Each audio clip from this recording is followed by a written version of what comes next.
The every 15-minute assemblies were last week. They demonstrated the impact of one choice, the choice to drink and drive. The goal was to show students the potentially dangerous consequences of driving under the influence and the responsibility of making mature decisions when lives are involved, as stated by the program's website. We talked to junior Colin Wagstaff, who participated in the event. Stuff that was behind the scenes, stuff that the majority of our school didn't see. The stories that we heard were just so impactful, like hearing about 4-year-olds getting hit by drunk drivers and not being able to live a regular life anymore, or losing their parents.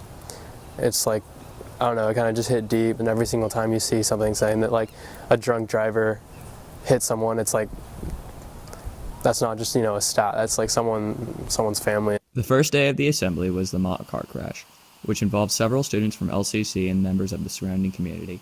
We talked to Eric Avansian, the captain of the Carlsbad Fire Department, who has been a firefighter with them for 15 years.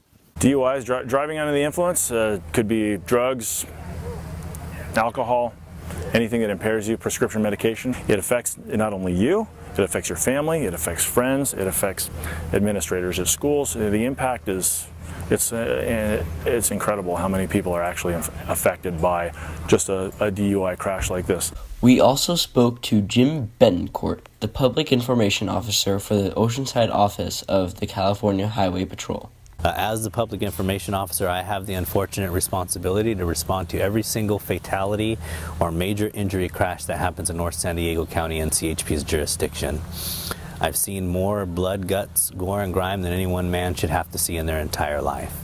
And it's upsetting because each one of these collisions is 100% preventable. He emphasized that even as an officer of the law, he is still impacted by each and every one of the DUI-related collisions that he has to respond to. It's really, really hard. Most people can drive around San Diego County and see beautiful landmarks. Unfortunately, sometimes when I drive around San Diego County, I can see places where I've had to watch people die.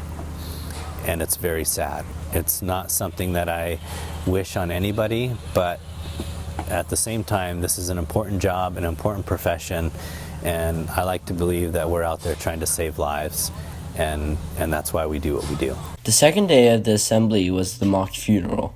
We talked to freshman Case Wagstaff, the brother of Colin Wagstaff, who participated in the event. My brother came up and he gave a long speech, and then when he said that he hopes to be the best brother he could be, that was sad because he is the best brother. We also spoke to Stacy Feeler, a trauma social worker that has worked at Scripps Memorial Hospital in La Jolla for over 20 years. Programs like this are really good, but I think also coming into the hospitals and having a program where people can actually come in and talk to people who were the drivers or the victims of DUIs, I think that would impact people. Because when you see the real lives that are affected by this, you can't let that go so easily. The Every 15 Minutes program is intended to show teens the potentially dangerous consequences of driving under the influence. However, students' decisions after the program is what matters the most. From MAV Nation, this is Cole Dean and Sam Gower.